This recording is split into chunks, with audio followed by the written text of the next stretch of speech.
गुज़िश्ता दिनों भारतीय मीडिया ने दावा किया था कि भारतीय फौज ने कश्मीर काथुआ सेक्टर से पाकिस्तान का जासूस कबूतर पकड़ लिया है और भारतीय फौज की जानिब से कहा जा रहा है कि इस कबूतर पर शक है कि ये जासूसी की ट्रेनिंग लेता रहा। भारतीय मीडिया दावा कर रहा था कि कबूतर के साथ कोडेड मैसेज भेजा गया था जिसको डीकोड करने की कोशिश की जा रही है, जिसके बाद भारतीय मीडिया पर नशर होने के बाद ये खबर भारत की जग हसाई की वजह बन गई। सोशल मीडिया सार्फिन ने खबर पर भारतीय मीडिया और फौज का मजाक बनाया। भारतीय पुलिस और मीडिया को सोशल मीडिया पर इंतहाई शर्मिंदगी का सामना भी करना पड़ा। वाकई के बाद पाकिस्तान के सरहदी इलाके शक्करगढ़ के गांव के रिहायशी हबीबुल्लाह का वीडियो बयान भी सामने आया, जिसमें इसने कहा कि भारत में पकड़ा जाने वाला कबूतर इसकी मलकियत है। इसने ईद के रोज कबूतर उड़ाए थे मगर इनमें से एक कबूतरी वापस नहीं आई। हबीबुल्लाह ने यह भी कहा था कि प्लास्टिक के छल्ले पर इसका मोबाइल नंबर लिखा हुआ है। सोशल मीडिया पर भारतीय फौज, पुलिस और मीडिया का मजाक बनने के बाद खबर आई कि भारतीय पुलिस ने पाकिस्तान का कबूतर रिहा कर दिया है। इस वाक़े के बाद आलमी मीडिया पर भी भारत का खूब मजाक बनाया गया। पाकिस्तानी कबूतर गिरफ्तार करने की खबर आलमी मीडिया के एंकर्स ने हंस हंस कर सुनाकर भारत का मजाक बनाकर रख दिया। एंकर ने कहा कि भारत मासूम परिंदों को निशाना बनाना बंद करे। एंकर ने गिरफ्तार कबूतर की तस्वीर भी दिखाई, जिस पर स्टूडियो में बैठे तमाम मेजबान हंसने लगे।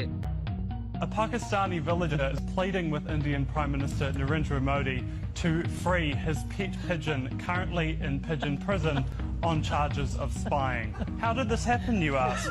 Well, the man lives just a couple of kilometres from the border and let his pigeons out for a fly. Police said the pigeon had a ring on one of his legs that had a code on it they were trying to decipher. But the man says the code is just his phone number. He apparently owns a dozen pigeons and says India needs to stop victimizing innocent birds. I think the worst thing is that villagers captured the bird and handed it over to police. And apparently this has happened a number of times over the years. Wow. Here's a picture I got of the pigeon in pigeon prison. In a cage. Oh my Gideon. Excellent. And that's the latest news on BFM.